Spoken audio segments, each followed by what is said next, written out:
Okay, so I was telling you about this sales price. तो sales price पर जब हम ग्रुप बाय करते हैं तो यू कैन सी हियर के यहाँ पर जो है ना वो डाइवर्सिटी प्राइसेस में बहुत ज्यादा है। अगर आप इसको सॉर्ट वगैरह करके देख लें तो this is what is expected. Obviously sales price आपकी कभी मैच तो नहीं कर सकती, लेकिन आई वाज एक्सपेक्टिंग के सेल्स प्राइस के अंदर कम से कम ये होगा कि कुछ सेल्स प्राइसेस ऐसी होंगी जो बहुत ज्यादा रिपीट हो रही होंगी। जैसे फॉर एग्जांपल एक घर है, वो 30 लाख रुपए का कोई घर है या 35 लाख का घर है, तो ऐसी जो राउंड ऑफ प्राइसेस होती हैं ज्यादा हो सकती हैं। लेकिन बहरहाल जैसे फॉर एग्जांपल किसी प्रॉपर्टी की कीमत 1.25 करोड़ पे है, तो 1.25 करोड़ बहुत सारी प्रॉपर्टीज उस इलाके में 1.25 करोड़ की हो सकती हैं, लेकिन ऐसा मामला नहीं है। मैक्सिमम जो आपको यहाँ फ्रीक्वेंसी मिल रही है वो 8 ही मिल रही है। ठीक है, सो ये this is how the data is distributed. लेकिन जो हमारा जो सेल्स प्राइस है, मैं आपको ये बता रहा था कि sales price is the most important variable here. ठीक है, तो lot of diversity in prices expected, so मैंने इसको लिख दिया ओके।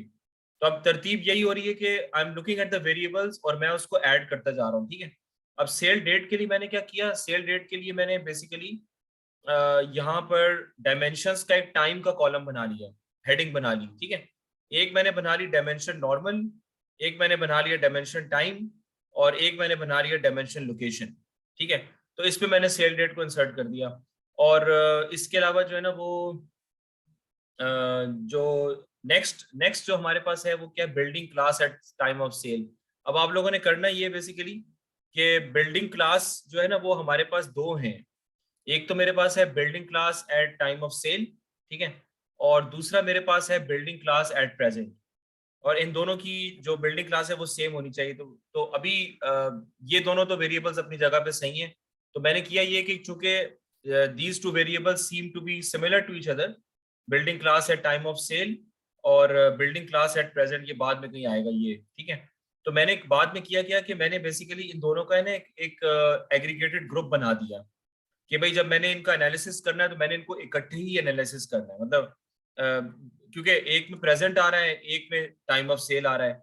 ठीक है, तो इस तरह के लॉजिकल ग्रुप से एक बना दी मैंने कि इसको मैंने कह दिया कि ये मेरा एक लॉजिकल ग्रुप है, एलजी भी कह सकते हैं आप इसको, ये लॉजिकल ग्रुप बना दें। ठीक है, तो ये मैंने बिल्डिंग क्लास के साथ जो है मेरा उसमें एक लॉजिकल ग्रुप बन जाएगा बाद में। तो बहरहाल बिल्डिंग क्लास वेरिएबल को अगर आप ग्रुप बाय करके देखें तो इट सीम्स ओके। तो ग्रुप बाय करने का जो ना मैं इसलिए आपको कह रहा हूँ क्योंकि उसके अंदर जो है ना वो अगर कोई खारजी किस्म का डेटा है, मतलब कोई आउटलायर्स हैं, कोई अदर अदर की वैल्यूज आ रही हैं, तो वो बड़ी अजीब सी चीज होती है। अब आप यहाँ पे देख लें, आप सॉर्ट डिसेंडिंग करें तो यहाँ पे बिल्डिंग क्लास आप देखें, I have 35 building classes and that seems pretty much okay to me कि हाँ भाई मैं ये I can easily work with these 35 building classes. Obviously जो रियल एस्टेट के लोग हैं उनको उनको ज्यादा पता होगा कि कौन सी क्लास क्या है, ए क्लास अलग है, बी क्लास अलग है, सी अलग है। तो आप देख रहे हैं कि उसका जो पहला जो लेटर है that might be the division जो कि हमें चाहिए। तो हम ए क्लास का अलग कर सकते हैं, बी का अलग कर सकते हैं, उसके लिए हमें फिल्टर लगाना पड़ेगा, वो हम इंशाल्लाह लगा लेंगे, वो इतना बड़ा प्रॉब्लम नहीं है। ठीक है, तो बिल्डिंग क्लास का जो है ना हमारा ये वाला मामला हो गया, जो हमने इसको देख लिया कि दिस सीम्स ओके। इसी तरह text class at sale time, ये आप लोगों को क्या डिस्क्रिटाइज नहीं हुआ हुआ, जो अभी ये फाइल आपको मिली है उसमें टेक्स्ट क्लास प्रेजेंट तो है, टेक्स्ट क्लास 1 to 4। ठीक है, तो आप इसमें देखेंगे तो इसके अंदर जो ग्रुप बाय जब करेंगे तो इसके अंदर जो टेक्स्ट क्लासेस है वो बेसिकली क्या है, 1, 4, 2, 2A और 2B। ठीक है, यहाँ पर तो खैर ये है। और जब आप इसको वहां कर देंगे जो सॉरी अबाउट दैट, मैं इसको तो जब आप इसको यहाँ पे टेक्स्ट क्लास यहाँ पे देखेंगे तो ये बेसिकली जहां तक मुझे याद आ रहा है ये 1 to 4 ही आ रहा था इसके अंदर। तो अब ये मैंने इसको टेक्स्ट डॉट क्लास डॉट 1 और 1.4.2 कर दिया। ठीक है, और आप देख रहे हैं टेक्स्ट क्लास 1 जो है ना सबसे ज्यादा है। ये बेसिकली जो है ना मैंने इसको यहाँ पर एनालिसिस को खत्म करके तो मैंने बेसिकली टेक्स्ट क्लास जो आपका है सेल टाइम पे उसको उसकी तरह ही डिस्क्रिटाइज कर दिया जैसा कि मैंने टेक्स्ट क्लास प्रेसिडेंट को किया हुआ है। ठीक है, और उसके बाद आप खुद समझते हैं कि लॉजिकल स्टेप यही है कि मैंने टेक्स्ट क्लास की भी एक एग्रीगेटेड ग्रुप बना दिया।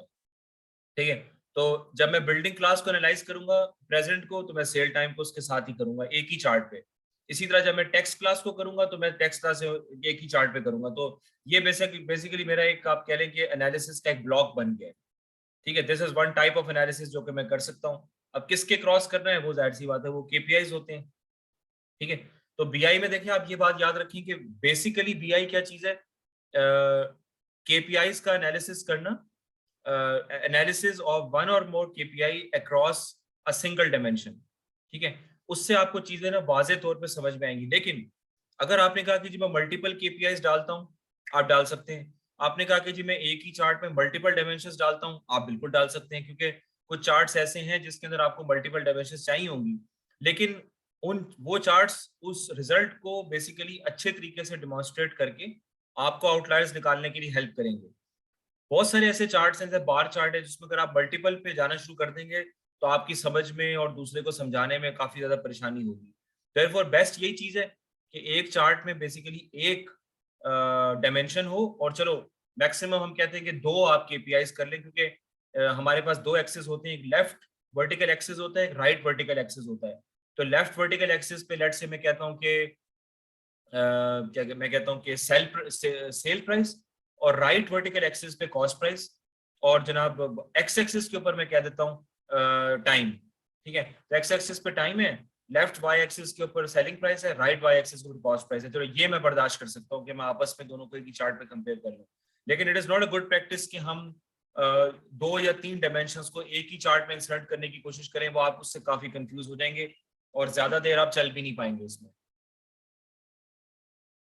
तो ये टेक्स्ट क्लास की जो है ना मेरी इस तरह की हायरार्की जो है ना बन गई। ठीक है, अब मैं हर एक के सामने ना ओके ओके लिखता जा रहा हूँ। ठीक है, ये मैंने ओके लिख दिया। Text class convert to text, पहले जो टेक्स्ट क्लास का जो वेरिएबल था, ये इनिशियली जो है ना मेरे पास था बेसिकली नंबर था। यहाँ पर जो है ना ये नंबर था, तो मैंने इसको पहले टेक्स्ट में कन्वर्ट किया, और टेक्स्ट में कन्वर्ट करने के बाद मैंने इसको किया था टेक्स्ट। उसके बाद फिर मैंने इसको रिप्लेस वैल्यूज करके वन को टेक्स्ट टेक्स्ट क्लास वन, और बाकी टू और फोर को इसी तरह रिप्लेस कर दिया। ठीक है, अच्छा, अब उसके बाद मेरे पास वेरिएबल आता है ईयर बिल्ड। जाहिर सी बात है, ईयर बिल्ड को मैं एज अ स्ट्रिंग तो नहीं ले सकता, ईयर बिल्ड तो नंबर होगा। तो अब इसके अंदर जो कंफ्यूजन ये आती है कि इसको मैं केपीआई रखूं या क्या रखूं। तो दिस इज नॉट समथिंग जो कि मेरे रेवेन्यू से ज्यादा एसोसिएटेड हो। I mean this is not something which is revenue.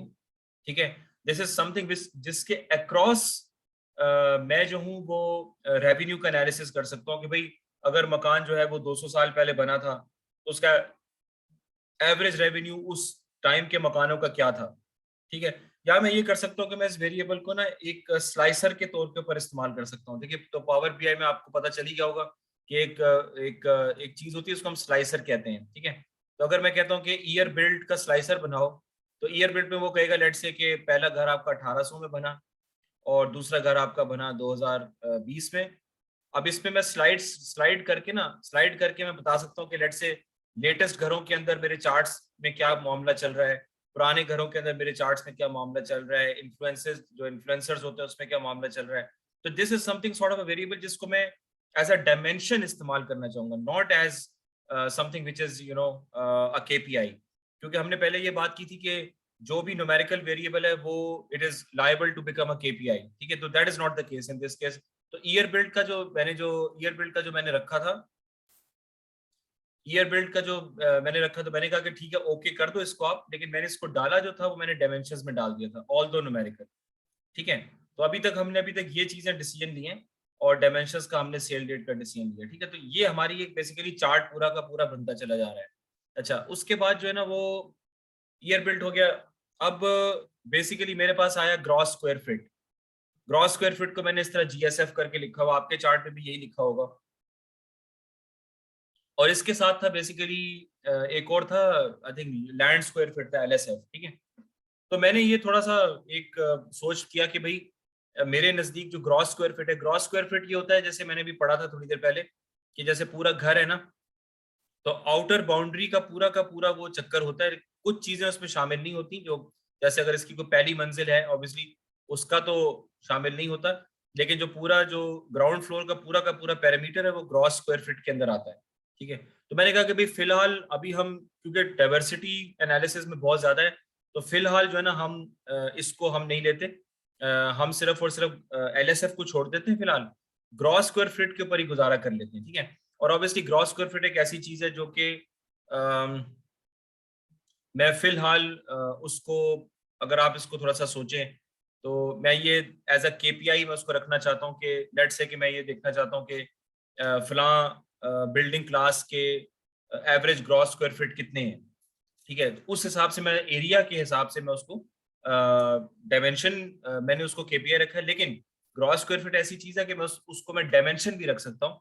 फिलहाल at this point of time मैंने ज्यादा कंफ्यूजन नहीं पैदा की है अपने लिए और दूसरों के लिए। मैंने सिर्फ इसको कहा है कि मैं फिलहाल इसको जो है ना ग्रॉस स्क्वायर फीट को I am just keeping it as the measure, ठीक है। तो सेल प्राइस को मैंने मेजर डाल दिया, जीएसएफ को मैंने मेजर डाल दिया, ठीक है। और मैंने ऊपर उसको ओके कर दिया कि हाँ भाई ये वो चीज है, क्योंकि you need to have several KPIs as well in your data. तो सिर्फ हर चीज सेल्स प्राइस के हिसाब से तो नहीं देखनी ना। तो मैंने इसको जीएसएफ के हिसाब से मैंने कर दिया। मैंने कहा ठीक है भाई ये फिलहाल हम इसको एज अ केपीआई ही कंसिडर करेंगे, ठीक है। तो ग्रॉस स्क्वायर फीट में मैंने ये काम कर दिया। तो एलएसएफ को मैंने कह दिया कि भाई हाँ, एलएसएफ मैंने कहा कि this is not in scope, this is remove the column two और more variables of the same type में cause confusion, so take the more important one. ये भी एक सोचने का तरीका है कि ये भी स्क्वायर फीट है, ये भी स्क्वायर फीट है, तो मेरे नजदीक gross square feet is the more important one, क्योंकि इन दोनों में हो सकता है कि आपको ज्यादा फर्क ना पड़े, ठीक है। इट्स नॉट समथिंग कि जो आप बहुत ज्यादा डिफरेंस होगा। और क्या कहते हैं, दोनों का एनालिसिस आप चाहें तो आप कर सकते हैं, लेकिन let's try to keep it simple, let's try to keep it simple. और अगर आप यहाँ पर भी if you don't want to form the aggregated group, ठीक है, आप कहें कि यार आई डोंट केयर प्रेजेंट में क्या है, मुझे तो सेल टाइम की बस बिल्डिंग क्लास से गर्ज है, तो ठीक है आप इस वेरिएबल को डिलीट कर दें, एनालिसिस से निकाल दें, ठीक है। ये वो चीजें जिसमें आपको बिजनेस की इनपुट और ये सब चीजें जो है ना आपको चाहिए होंगी, ठीक है। प्रेजेंट है, इसको भी आप निकाल दें अगर आप नहीं करना चाहते। मैंने तो फिलहाल इसको नहीं निकाला है, ठीक है। तो ये जीएसएफ को मैंने ओके कर दिया और इसको लॉट को एलएसएफ को मैंने कह दिया कि भाई ये चीज जो है ना जरूरी मेरे लिए नहीं है। अब अगली पे जो चीज मेरे पास आती है वो ये आती है कि टोटल यूनिट्स, कमर्शियल यूनिट्स और नंबर ऑफ रेजिडेंशियल यूनिट्स, ठीक है। तो अब ये जो ऑब्वियसली ये तीनों वेरिएबल्स मेरे लिए बहुत इंपॉर्टेंट है, अगरचे 1+0=1 है, लेकिन आई वुड वांट, मेरी ये सोच बन सकती है कि मैं एनालिसिस करना चाहूँ टोटल यूनिट्स का मैं एनालिसिस करना चाहूँ अलग से, और रेजिडेंशियल और कमर्शियल यूनिट्स का एनालिसिस करना चाहूँ अलग से। तो अब मैं ये देखना चाहता हूँ फॉर एग्जांपल के for a given combination of some neighbourhood and time, तो मेरे पास जो है ना वो रेजिडेंशियल यूनिट्स कितने थे, ठीक है, और कमर्शियल यूनिट्स मेरे पास कितने थे। तो मेरे ये भी टारगेट्स हो सकते हैं कि भाई मैंने इतने कमर्शियल यूनिट सेल करने हैं, तो क्या मेरे पास इतने थे सेल के लिए कि मैं उसको आगे सेल कर सकता। तो this is sort of a KPI for me, ठीक है। आपकी सोच इससे डिफरेंट भी हो सकती है, लेकिन अभी जो मुझे जो बात समझ में आई वो ये था कि I should take that as a KPI. और फिर मैंने इन तीनों को जो है ना केपीआई के तौर पर रखा, ठीक है। तीनों को केपीआई के तौर पर मैंने इसलिए रखा क्योंकि ये अलग से भी एक इम्पॉर्टेंट चीज है, और ये दोनों रेजिडेंशियल और कमर्शियल चूंकि आमतौर पे इनके रेट्स काफी वेरी करते हैं, लिहाजा इनको अलग से एनालिसिस करना जो है ना मेरे नजरिए में जरूरी था। तो मैंने इसको इस तरह से जो है ना वो रख लिया, ठीक है। तो अगर आप यहाँ पे नोट पैड में देखेंगे, उम्मीद है आप साथ साथ मेरे बना रहे होंगे नोट पैड। तो यहाँ पर आप देखेंगे मैंने तीनों को ओके कर दिया, और फिर बिलाकर मैंने तीनों को यहाँ पर मेजर्स के अंदर मैंने डाल दिया, ठीक है। अब मेरी मेजर्स की जो लिस्ट है वो तकरीबन कंप्लीट है, मुझे पता है कि मैंने किन मेजर्स के क्रॉस जो है मैंने चलना है, ठीक है। अब हम आगे चलते हैं। अब यहाँ पे थोड़ी कंफ्यूजन स्टार्ट हो जाती है। अब यहाँ पे चक्कर क्या था कि मेरे पास बिल्डिंग क्लास एट प्रेजेंट तो देखिए कोई प्रॉब्लम नहीं है, तो अब मैं यहाँ पे ले जाता हूँ, ठीक है। अब मेरे पास जो है ना इसके even text class at present को मैं आगे ले जाता हूँ। You can put them together ताकि वहाँ चार्ट पर भी वो इकट्ठे हो जाए। अब आप देखिए कि यहाँ पर आपको नजर आ रहा होगा कि this is something which is really disturbing. अब मेरे पास 5 वेरिएबल्स हैं जिनका ताल्लुक जो है वो लोकेशन के साथ है, ठीक है। I have the zip code, I have the lot, ठीक है, I have a block, I have the neighbourhood, I have the borough. तो मैंने अभी कुछ फ्रेंड्स मेरे अमेरिका में होते, मैंने उनको मैसेज किया कि भाई मुझे बताओ कि इसका क्या डिस्टिंक्शन है। तो खैर उनके तो शायद सब सो रहे हैं इस वक्त, तो उनका जवाब तो नहीं आया। फिर मैंने गूगल कर लिया, तो आई केम टू नो कि जो सबसे ऊपर की चीज होती है वो नेबरहुड होती है, ठीक है। अब नेबरहुड का जो अगर आप ग्रुप बाय करेंगे तो that might is a bit problematic, क्योंकि अब नेबरहुड जो यहाँ पे दिए हुए हैं वो टोटल आपके दिए हुए 143, ठीक है। अब जाहिर सी बात है कि अब मुझे पता चल जाएगा कि नेबरहुड का वेरिएबल मैं किसी चार्ट पे नहीं डाल सकता, ठीक है, अनलेस कि मैंने उसके ऊपर कोई स्लाइसर या फिल्टर लगाया हो। क्योंकि I can not see 143 things together, ठीक है। तो ये प्योर मेरी एक डायमेंशन है जिसको मुझे लाजमी फिल्टर करना ही करना है। अब ये मुझे बात समझ में आ गई, अभी से समझ में आ गई, ठीक है।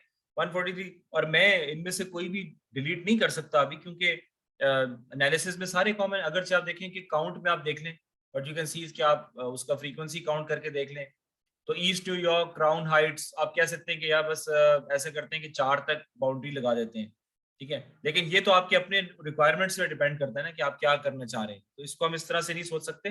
तो नेबरहुड का ऐसा वेरिएबल है जिसपे मुझे लाजमी स्लाइसर लगाना पड़ेगा, ठीक है, या फिर मुझे उसको फिल्टर के कॉलम में डालना पड़ेगा। तो नेबरहुड मैंने यहाँ कर दिया। तो सबसे ऊपर जो चीज होती है ना वो होता है नेबरहुड। नेबरहुड के बाद जो मुझे जो बात समझ में आई वो होता है मेरे पास बोरो। तो इस तरह की कहानी है, जैसे फॉर एग्जांपल ये बहुत बड़ा नेबरहुड है, जैसे हम कहें कि पीसीएचएस एक नेबरहुड है।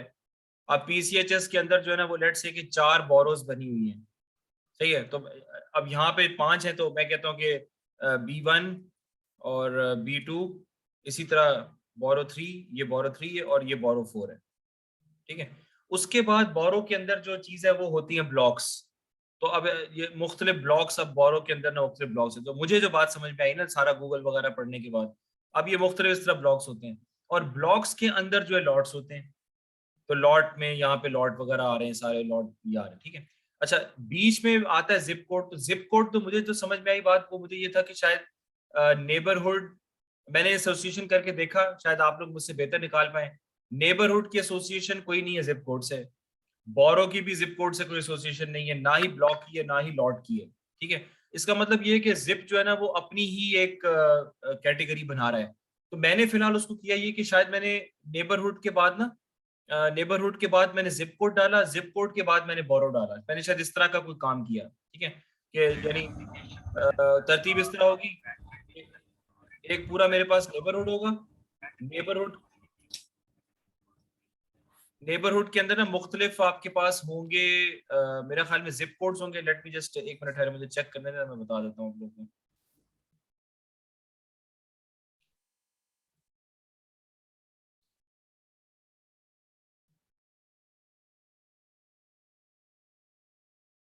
हाँ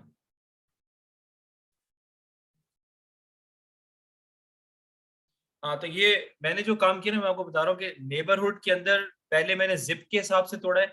सो I have the neighbourhood, then I have the zip.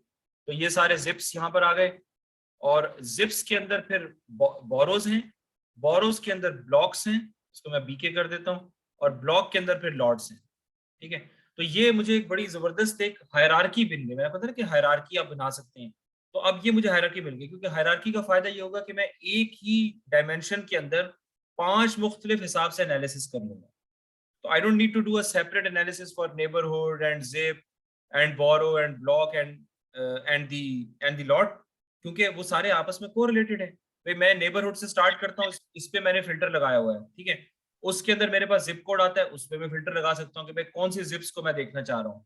उसके अंदर फिर जितने भी बोरोज हैं उनको ड्रिल डाउन करके फिर ब्लॉक पे आऊंगा, ब्लॉक पे ड्रिल डाउन करके लॉट्स पे आऊंगा, और इसका मैं एनालिसिस करूंगा अक्रॉस द सेल्स प्राइस के, मसलन ज्यादा सेल्स जो हैं वो किस लॉट के अंदर है। तो भाई लॉट तो किसी ब्लॉक से ताल्लुक रखता है, ब्लॉक किसी बोरो से ताल्लुक रखता है, वो किसी जिप से ताल्लुक रखता है, वो किसी नेबरहुड से ताल्लुक रखता है। तो इंडिविजुअली इनको देखने का कोई फायदा नहीं है, ठीक है। तो ये हायरार्की हम बड़े आराम से वहां पे बना सकते हैं। पहले पहले होता था कि क्रिएट हायरार्की का एक वो होता था, लेकिन अब जो है ना वो डायरेक्टली हायरार्की क्रिएट हो जाती है, बहुत आसान हो गया। तो ये एक चीज थी जो कि काफी यानी मुशक्कतों से समझ में आई कि इस तरह की हायरार्की हमें इस तरह से बनानी पड़ेगी, ठीक है। तो I just go back to this, आप लोग साथ साथ काम करते रहें, क्योंकि तो अब यहाँ पर ये था कि कहाँ थे हम लोग, कहाँ थे, हाँ, जिप को, या वी वर हियर राइट। तो जिप को फिर मैंने कन्वर्ट किया था टेक्स्ट पे, क्योंकि zip can not be a number, I mean there is no sense in making zip a number. तो मैंने उसको टेक्स्ट पे कन्वर्ट कर दिया। बिल्डिंग क्लास प्रेजेंट मैंने आपको ऑलरेडी ओके कर दिया था। टेक्स्ट क्लास प्रेजेंट ये मैंने आपको बता दिया कि वैल्यूज ऑलरेडी डिस्क्रिटाइज्ड हो चुकी हैं, इसको भी मैंने ओके करके नीचे उसमें डाल दिया, ठीक है। लॉट एंड ब्लॉक ये फिर मैंने ओके किया, नेबरहुड की एक्सप्लोरेशन की, बोरो की। अम, अच्छा, अब ये सब काम करने के बाद ना मेरे पास एक सवाल ये था कि ये जो एड्रेस टाइप मैंने ऊपर रखा है, एड्रेस टाइप, जो एड्रेस टाइप था इसमें स्ट्रीट एवेन्यू, तो मैंने फिर ये सोचा, मैंने कहा कि यार ये तो बड़ी अच्छी बात हो जाएगी कि पहले नेबरहुड आ रहा है, फिर जिप आ रहा है, फिर आपकी बोरो आ रही है, ठीक है, फिर आपका ब्लॉक आ रहा है, फिर आपका लॉट आ रहा है, उसके बाद आपका एड्रेस टाइप आ रहा है। एड्रेस टाइप पे क्या था कि जी स्ट्रीट है, एवेन्यू है। फिर मैंने बाद में सोचा कि नहीं यार, ये बहुत ज्यादा ग्रैनुलरिटी आ जाएगी, मतलब मुझे क्या जरूरत पड़ी है कि मैं एवेन्यू को अलग करूं और बुलेवार्ड को अलग करूं, मतलब इस हद तक मुझे जाने की क्या जरूरत है।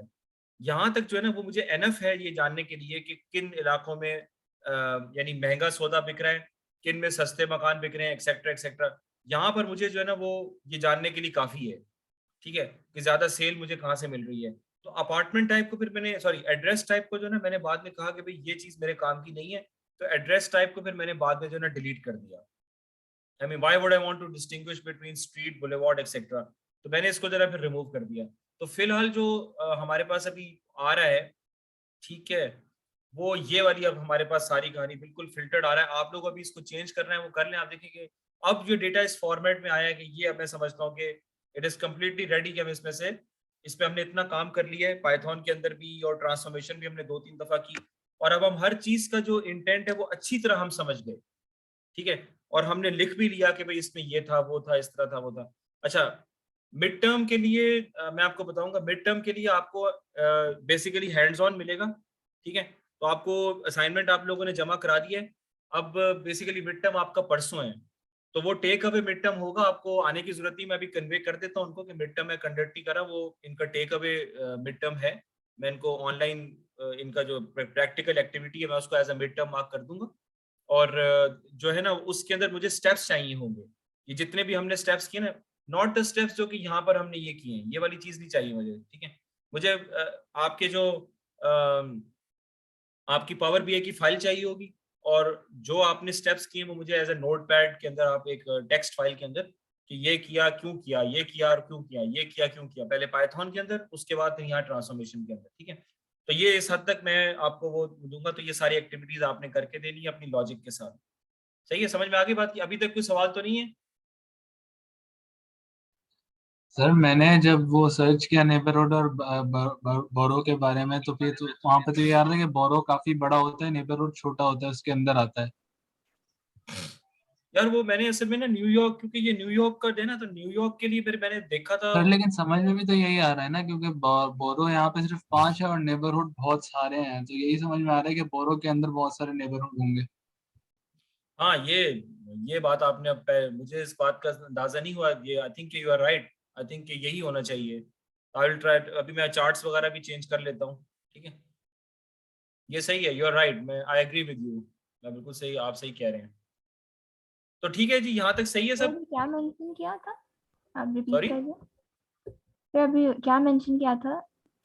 ये किसी ने क्या? कहा है कि बोरो जो है ना वो बड़ा क्लासिफिकेशन है, नेबरहुड बोरो के अंदर आता है, क्योंकि जैसे बोरो 5 के अंदर 2 नेबरहुड्स आ रहे हैं, तो it also makes logical sense कि बोरो के अंदर नेबरहुड आएंगे, ना कि नेबरहुड के अंदर बोरो आ रहा है। तो मैं पहले गलत कह रहा था, मैंने I was not able to understand it that way, लेकिन आई थिंक कि borough is the highest one, और maybe the zip code, इसमें खैर कंफ्यूजन रहेगी, and I am not sure कि ये क्या होगा जब तक कि हमें एग्जैक्टली पता ना चल जाए। लेकिन फिलहाल लेट्स डू, और अगर कोई बाद में कोई चीज होती है तो फिर हम उसको बाद में आके फिर कन्वर्ट कर लेंगे। वो तो खैर हम डिजाइन फेज में ही कन्वर्ट कर सकते हैं, वो इतना बड़ा कोई हमारे लिए प्रॉब्लम नहीं है, डिजाइन फेज में हम कन्वर्ट कर लेंगे, ठीक है। सही है, ये सबका क्लियर है सर इस वक्त? एनीवन सर नो एनी अगर आप क्वेश्चन? जी। सर ये आप मिड टर्म सर की ये आपने डेडलाइन मिड कब तक का रखी थोड़ा है? बता सकते हैं कि आपने भी मेंशन किया था कि आप क्या नया नया असाइनमेंट अपलोड करेंगे उस दिन, या जो हमने प्रीवियसली जो अभी सबमिट कराया उसी को कंसिडर करेंगे? नहीं नहीं नहीं, उस दिन एक आपको छोटा सा डेटा सेट मिलेगा, ज्यादा बड़ा नहीं होगा, कॉलम्स उसके ज्यादा होंगे, ताकि आप उसमें फ्लेक्सिबिलिटी दिखा सके। टाइम आपको मिलेगा वो 1-2 दिन का टाइम होगा, वो आप फिक्र नहीं करें। अच्छा सर, पावर बीआई पे या पाइथन पे करना होगा?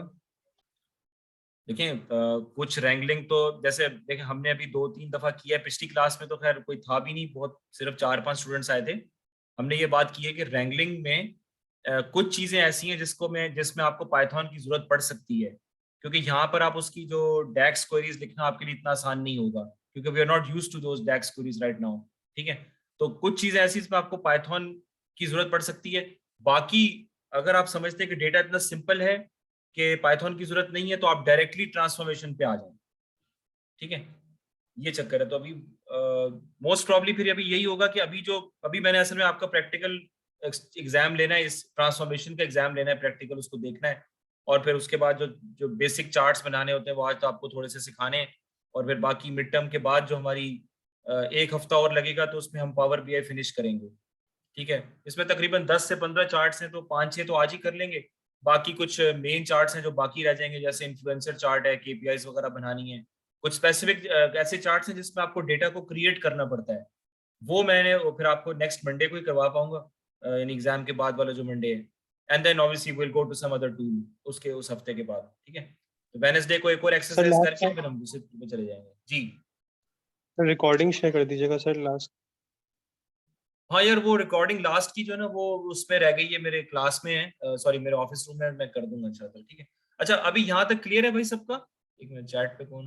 या डेडलाइन ठीक है। बता दो मिड टर्म के, कितने आवर्स का टाइम देंगे आप? जी आप कितना टाइम देंगे मिड टर्म में कंप्लीट करने के लिए? टाइम तो आपको मिल जाएगा, आप जितना टाइम आप कहेंगे दे देंगे, 3 दिन दे देंगे आपको। सर एक हफ्ता प्लीज।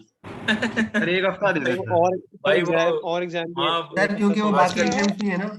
सर एडमिनिस्ट्रेशन को लगातार पता चल गया कि एग्जाम्स एक चल हफ्ते का रहे मिड हैं। टर्म है, तो वो मुझे नोटिस ना आ सर, जाए तो कि भाई ये आप- क्या हो रहा है। सर क्योंकि सर आप तो ये बस पता नहीं लगना चाहिए। कि हम डेटा अच्छी तरह से क्लीन विन करें या फिर अच्छी तरीके से करें, एनालाइज करें, तो वो हाँ, बेहतर चलिए, चीज इम्पोर्टेंट है ना। हाँ देखिए, मुझे अभी समझ नहीं आ रही कि मैं मिड टर्म टेक्सचुअल लेने का, मेरे हिसाब से तो बस अभी ठीक है ये अभी। So I expect all of you are just okay with this. All the variables are, the names are as you. अच्छा मैंने एक और काम किया था कि मैंने नेबरहुड को ना वो कर लिया था, मैंने ट्रांसफॉर्म करके ना कैपिटलाइज ईच वर्ड कर लिया था। आमतौर पे मैं तो ये करता हूँ कि मैं वो डॉट डाल देता हूँ बीच में, तो उसके लिए आप वो कॉलम बाय एग्जांपल्स करके आप करना चाहें तो आप कर सकते हैं, लेकिन अब मेरे लिए अब सारे वेरिएबल्स ना अपनी जगह पर हैं। अच्छा यहाँ पर आप ये भी कर सकते हैं, कॉपी एंटायर टेबल, और फिर आप इसको एक्सेल में पेस्ट करें। मैंने आपको लास्ट टाइम बताया था, अगर आप इसका बनाना चाहते हैं, वैसे आप इसको एक्सपोर्ट भी कर सकते होंगे, वो मैंने अभी इसको देखा नहीं है कि एक्सपोर्ट किस तरह होता है, लेकिन आप इस पर्टिकुलर चीज को एक्सपोर्ट भी कर सकते हैं। May be it's somewhere here advanced है, पता नहीं, अभी इसको छोड़ दें। तो बहरहाल इसको आप करें क्लोज एंड अप्लाई। सही है। अब इससे पहले कि हम कहीं और जाएं तो let me just show you this file. हाँ, अब सिचुएशन क्या है, अब ये ऊपर की सारी कहानी मेरा रफ वर्क था जो मैंने ओके या डिलीट करके मैं यहाँ तक पहुंच गया। ठीक है, this is what I want to see आपके एग्जाम के अंदर, ये चीज मुझे देखनी है बेसिकली कि आपका थॉट प्रोसेस क्या रहा है। ठीक है, अब मैंने अपना थॉट प्रोसेस बेसिकली भी डेवलप करना है, मैं अभी उस पर जाना नहीं चाह रहा, पावर बीआई पे मैं जाना नहीं चाह रहा इस वक्त। ठीक है, अब मेरे लिए क्या चीज आ गई, मेजर्स आ गए, मेरे पास एक हायरार्की आ गई। तो यहाँ पर मुझे किसी ने कहा कि ऊपर बोरो होती है, सॉरी अबाउट दैट, तो ये मैं बोरो यहाँ कर ली, नेबरहुड कर लिया, जिप कर ली, और ये अच्छा हाँ, इसमें एक चीज ये थी कि ब्लॉक को और लॉट को ना मैंने फिलहाल नंबर ही रखा है। उसकी देखें, उसकी वजह ये है कि जैसे मैंने आपको बताया ना कि पावर बीआई के अंदर ना एक चीज है जिसको हम स्लाइडर कहते हैं, वो बड़ी अभी यानी पहले जो वर्जन था पावर बीआई का उसमें ये फंक्शन नहीं था, ये रिसेंटली कभी 2-3 साल हुए कि उन्होंने ऐड किया इसके अंदर प्रॉब्ली।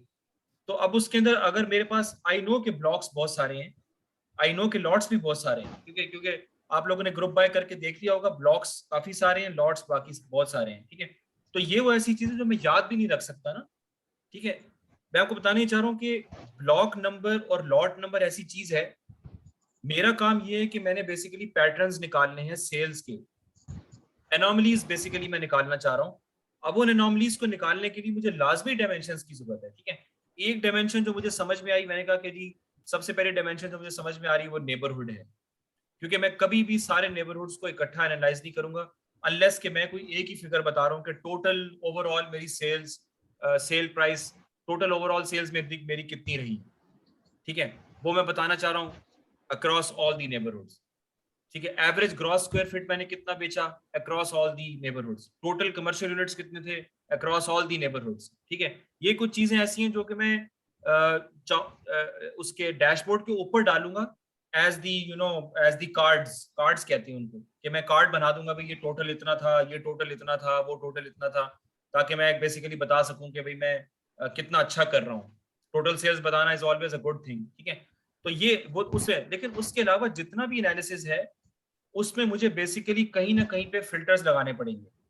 तो पावर बीआई के अंदर जो फिल्टर का जो जो फिल्टर का जो वो आता है ना, पेन आता है, जो पैड कह लें आप उसको, कि फिल्टर का जो एक कुशन आता है वहां पे, वो बड़ा अनइंटरेक्टिव सा है, तो उसको केटर करने के लिए उन्होंने स्लाइसर बनाया है।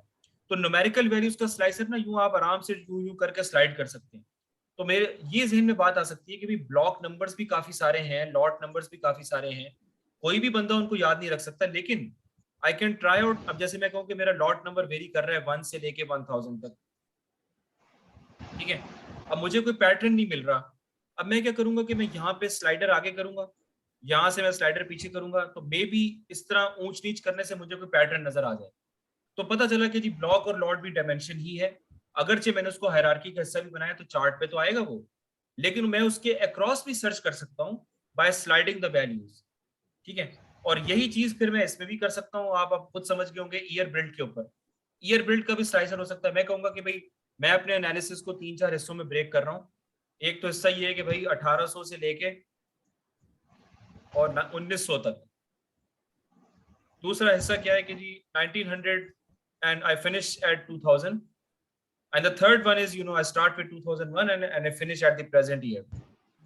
So I want to break up my analysis over these 3 different time periods.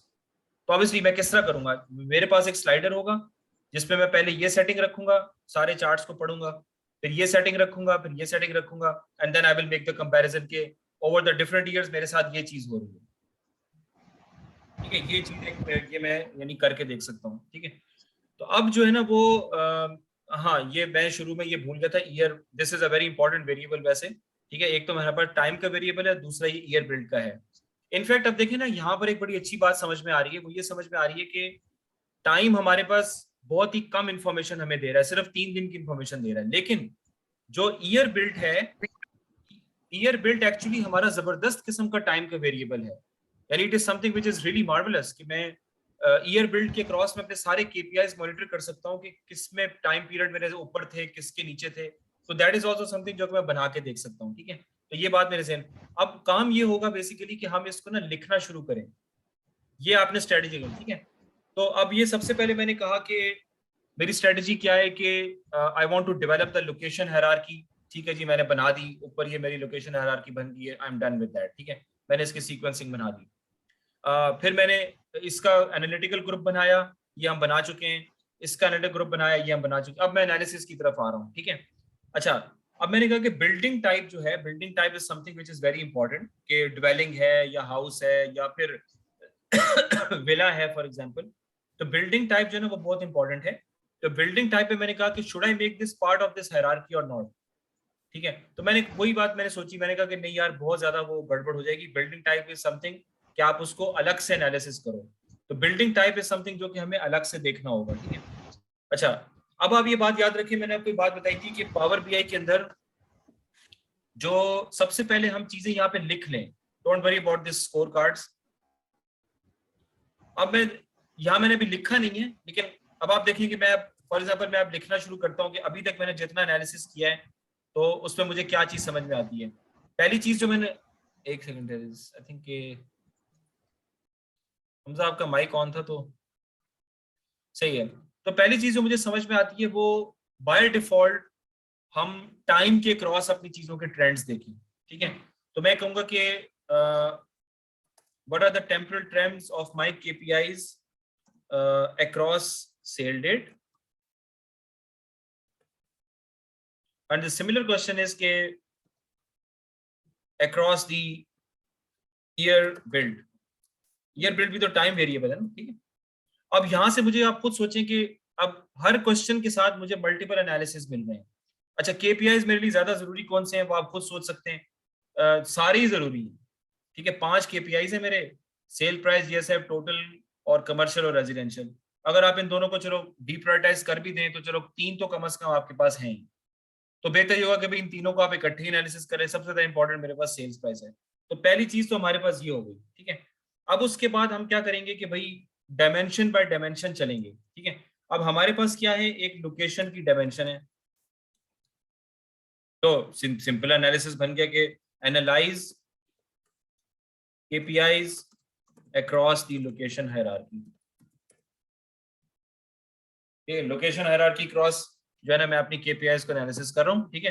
तो ये टाइम के क्रॉस भी हो गई, ये इसमें ये बेसिकली मेरा है टाइम डायमेंशन का। आप यहाँ लिखें टाइम डायमेंशन, और यहाँ पे आप लिखें कि analyse KPIs across time dimension, time hierarchy कह रहे हैं, ठीक है। तो इसके अंदर मैंने फिर ये दो चीजें आगे ये बना ली कि भाई ये मेरे हद। अब ये बेसिकली मेरे पावर BI के पेजेस बनते जाते हैं, आप लिख लेंगे तो आपके लिए आसानी होगी, वरना आपको रैंडम चीजें ट्राई आउट करके आप एक अच्छी सी चीज बना के ले आएंगे, लेकिन आपके थॉट में ना कोई वो नहीं आ रहा होगा, क्या कहते हैं, फ्लो नहीं आ रहा होगा आपकी थॉट के अंदर कि आप क्या फ्लो चल रहा है, ठीक है। तो सबसे पहले तो मुझे टेम्परल जो ट्रेंड्स हैं वो मिल जाएंगे, ठीक है। और यहाँ पे मैं ये भी लिख लेता हूँ कि अब मुझे मैं लिखता हूँ कि स्लाइसर्स मैंने किस किस चीज पे लगाने हैं, ठीक है, जो मेरे टिपिकल स्लाइसर्स हैं। तो मुझे पता चला कि जी मैं नेबरहुड के ऊपर स्लाइसर लगा सकता हूँ, लॉट के ऊपर लगा सकता हूँ, ब्लॉक के ऊपर लगा सकता हूँ। फिलहाल मैं इन्हीं तीनों के चक्कर में हूँ। ईयर का स्लाइसर भी मैं ईयर बिल्ड का भी स्लाइसर लगा सकता हूँ।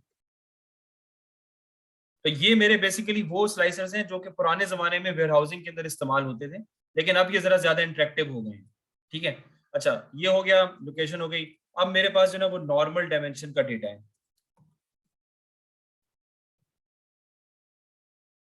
ठीक है।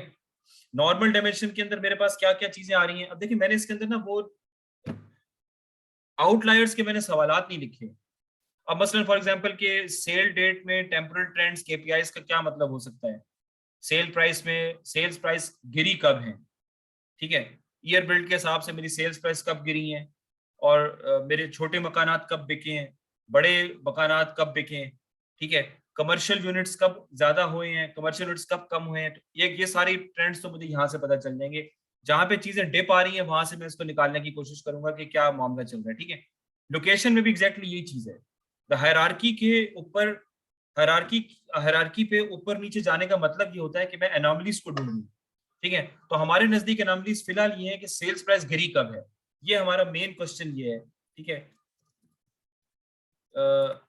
when did the sales price fall and when did it increase and why, ये हमारा मेन एक क्वेश्चन है जो कि हम मालूम करना चाह रहे हैं। बस इस मेन चीज को हमने अपने दिमाग में रखना है, ठीक है।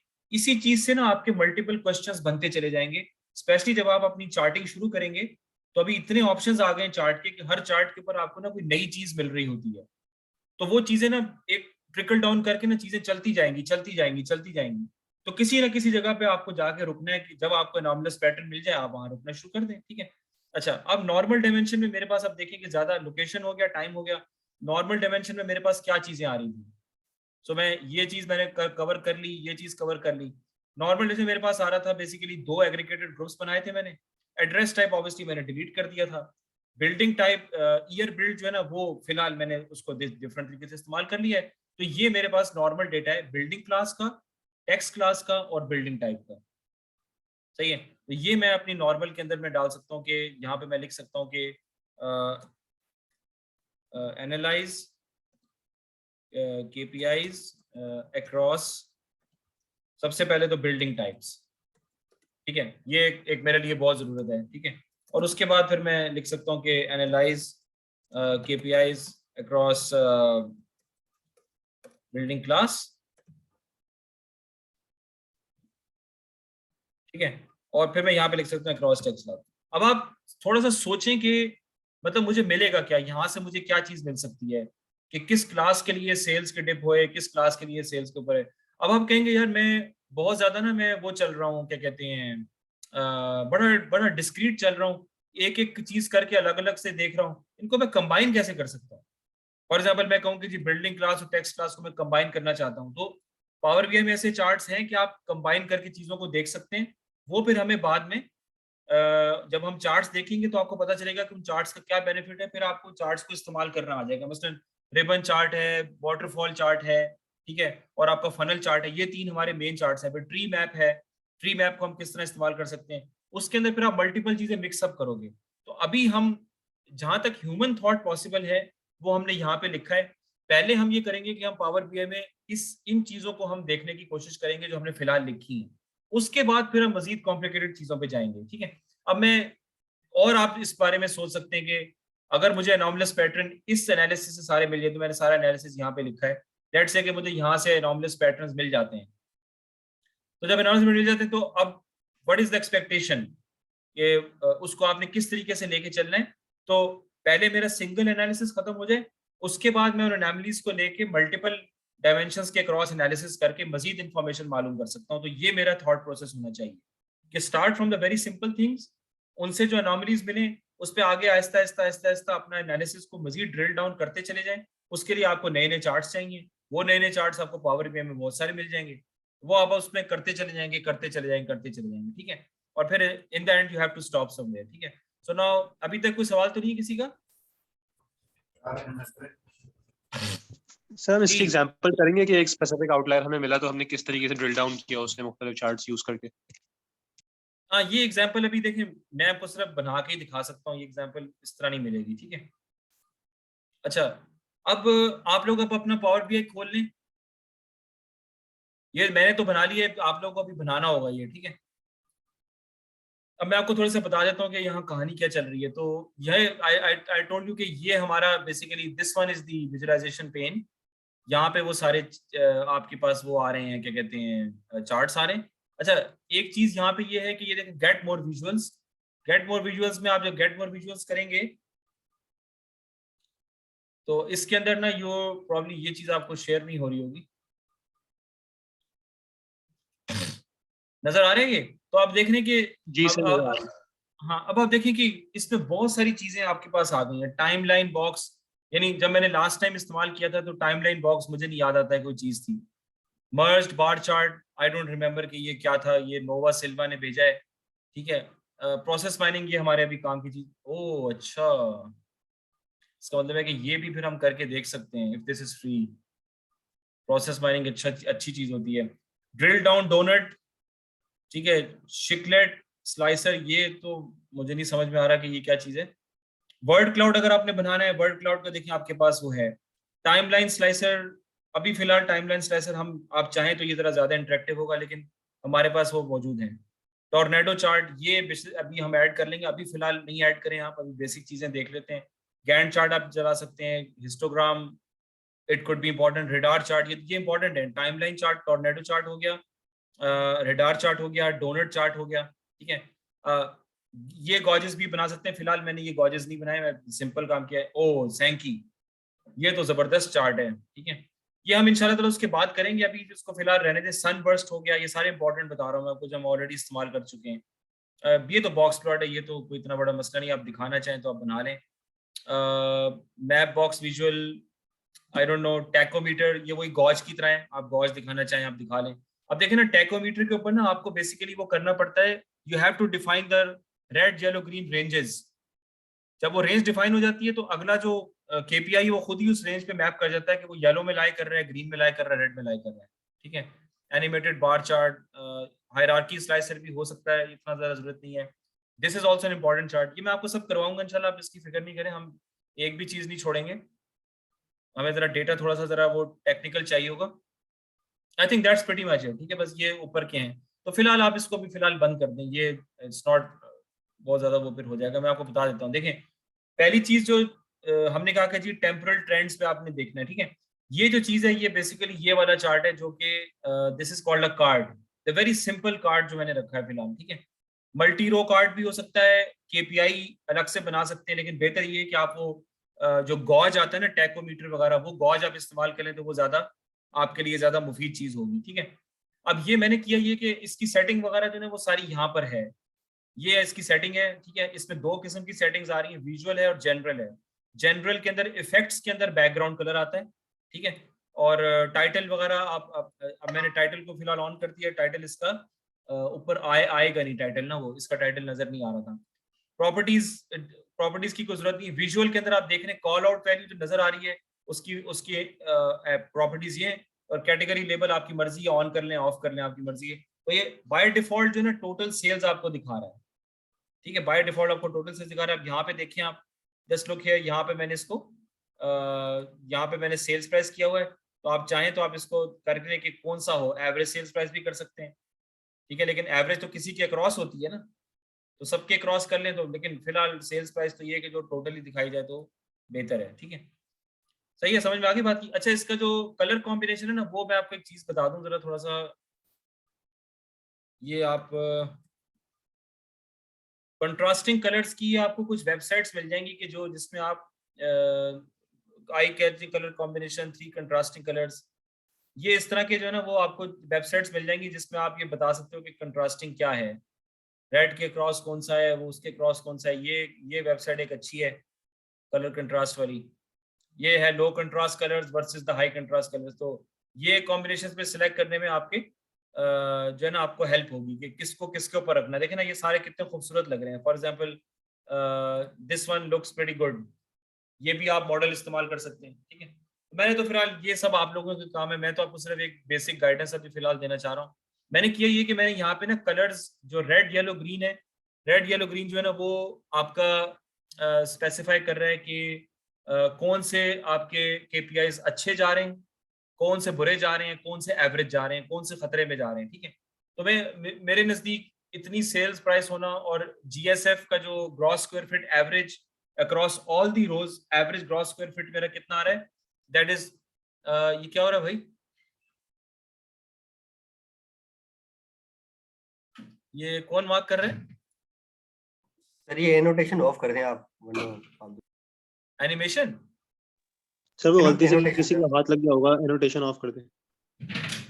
अच्छा, एनोटेशन ऑफ कर दें यार, ठीक है। तो ये अब आप देख रहे हैं कि दीज आर, अब आप इसको कॉपी पेस्ट भी कर सकते हैं। आप इसको कंट्रोल-C कंट्रोल भी करेंगे तो तरीका ये होता है कि आप एक को आप थोड़ा सा सेटिंग कर लें, डिजाइन उसका अच्छा कर लें, ठीक है, और फिर इसको आप बाद में जो है ना उसको आप वो कर लें। तो फॉर एग्जांपल अगर ये मैं कहूँ पर्पल बैकग्राउंड के ऊपर ग्रीन आपने करना है तो इट्स प्रीटी सिंपल, इतना कोई मसला नहीं है। आप खुद यहाँ पे जाके और इसका आप जस्ट कम हेयर, जो इफेक्ट्स में जाके बैकग्राउंड जो है ना आप उसको पर्पल कर दें, तो purple background can be here for example. और जो टेक्स्ट है जो आपका ये विजुअल है, तो कैटेगरी कॉल आउट वैल्यू, इसको आप जो है ना वो एक जैसे मोर कलर्स में जाके you can do this as the green. तो ये तो खैर वो टच नहीं आ रहा जो वहां पर आ रहा था, वो अब ये आपके अपने ऊपर है कि आप उसको किस तरह से करते हैं। तो ये चीज़ है, ठीक है। तो this is you can see कि कंट्रास्ट अच्छा आ